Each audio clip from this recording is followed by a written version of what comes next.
Hello students, today we're going to be working on some pattern cats. They're pretty fun, they're really imaginative, and I have a sheet like this for you. So I would like you to start off with pencil, and you can draw out the face first. There's a lot of different ways to do it. You don't have to do it this way, but I find it the easiest to start with the nose, and a lot of animal noses tend to be kind of a triangular shape that's pointed down. So I'm gonna go with a triangle shape for the nose here. And then I could do some circular eyes, but I wanna make mine look kind of like a cartoon. So I'm gonna do this shape that's like a letter M. So that's one side, and then this is the other side of the M. And then if I just connect it here, then it creates these shapes where I can just put a circle on the inside. Now, if you're having trouble doing that, that's fine. Just come up with your own way. I'm gonna add some eyebrow shapes to it. And then under here is where I'm gonna do a mouth. This tends to work pretty good to do like a J shape and then a backward J. It looks now like a W. I can kind of create a mouth shape. Since it already has whiskers, sometimes it's fun to just put a few dots in here. I'm gonna do just kind of a pyramid of 3, 2, 1, and then I'll do the same thing on the other side. 3, 2, 1. Another way to get extra color is to just connect these. It's just like connecting the edge of the head to separate the triangle ears. So then here I can have another shape. Now, if you get, or not if, but when you get your face drawn, then I do want you to start coloring it.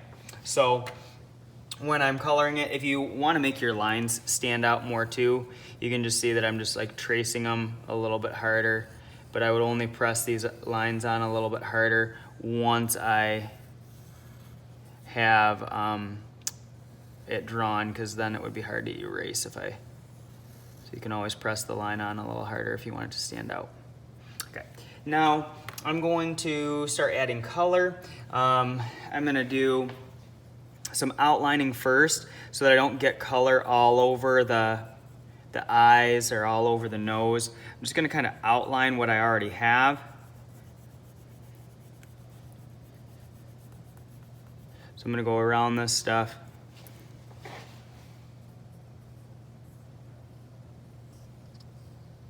We'll go around the nose.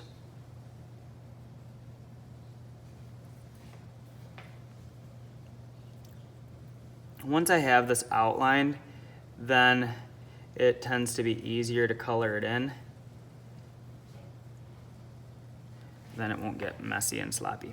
So here, I'm gonna take this now, and I'm gonna color this in. You're gonna notice that these little dots might disappear, but at the end, I will probably put them back in. The same thing with these eyebrow shapes. I can kind of color those around and give them another color. Trying not to leave any white spots, getting it all filled in pretty evenly.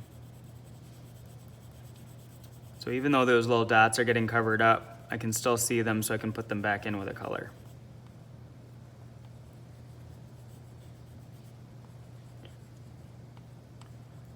Now I want these eyebrows to stand out a little bit more, so I'm gonna take a color like purple. Make those eyebrows a darker color. Now here, I'm gonna take this and give some eye color in here, and then I'll give it a little bit of color for the nose. Now that all of that is done, let's move over here to the ears. I think that I'm gonna do a little bit of purple in here. I want to be careful that the purple doesn't mix with some of the other colors, because I do want to make the other part of this orange. But if orange touches purple, it'll make it look kind of messy and dirty. So if I want to use orange, I just have to be careful it doesn't smear with that purple. Okay. Once this is all done, I'm going to come back for those dots at the end. Then I would like you to practice some patterning. So I would like you to get patterns on the body, on the legs, on the tail. you don't need patterns on the face. So one of the easiest ways to accomplish that would be to do a line pattern. So I could do like straight, and then I can do zigzag, and then I can do straight, and then I'll do zigzag. With this, I'm going to take this and now I'm going to fill this in. So then this is all blue, and then this will be all green. So I'm alternating that. So then with a pattern, pick 2 colors or pick 2 lines or pick 2 shapes. So kind of that magic number is 2. Then I'm going to take this one, outline this so that I don't get it onto the green. And then we'll fill that in. Now, I have one that's a little further along so that we can move over and have this take a little less time. So here, I'm going to take this and show you a couple other patterns that I did. So you can see there aren't a lot of white spaces left. On the legs, I chose to do a pattern of brown, and I just did a brown line, and then I did yellow, and then I did brown. I chose to make them match. When I did this pink, I chose to be careful about making sure that the pink did not touch the black so it didn't smear. So I'm gonna do the pink, and then I did black. And I like how those colors really work nice together because pink is so bright and black is dark. So I'd fill all those in. I didn't do any patterns on the paws, but I suppose you could if you really wanted to. Once you have it all colored, then I would like you to create just a quick, simple pattern in the background. So I'm gonna choose just a quick two color pattern to do, and I'm gonna do lines that run across this way. So usually if they're a little bit thicker or wider, it'll go a little faster. Then, oops.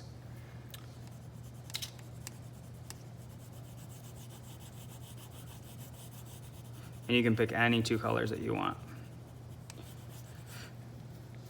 I have had some students ask about doing a background. It doesn't tend to have enough time to draw a background. That's why I'm just emphasizing pattern here. So then all of these spaces are filled in.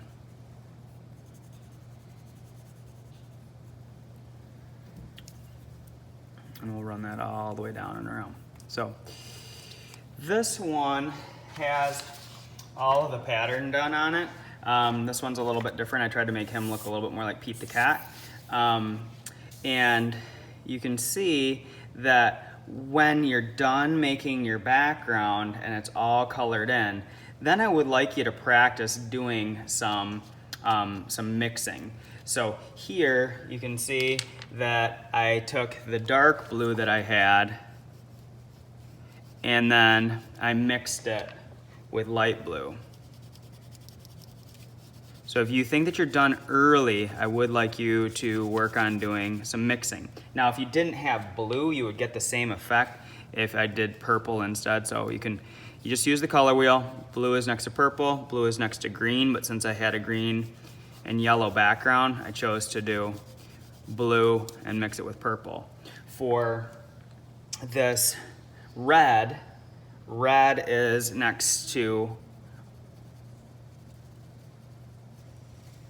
pink on the color wheel, so I chose to mix it with pink. I could have done pink and orange. I could have done red and orange. I could have done red and purple. I could have done red and pink. So those ones would all work as my mixes. Now for yellow is next to green and yellow is next to orange. So I'm going to take this yellow And so I'm gonna mix the yellow then with some orange because I don't want to mix it with green because the background's green, but I could. So if you get done early, please do a 2-color mix on the colors that you chose. Here I am choosing to do green, and then I'm gonna mix my green with yellow. And then I'm gonna go back to here doing my purple and then mixing my purple here with blue. So if you think that you're done early, please do some mixes. Or if you don't want to mix, then at least put another layer of blue on the blue, or another layer of green on the green, or another layer of pink on the pink, and just kind of press the color on harder. All right, let's have fun making these pattern cats and using your imagination.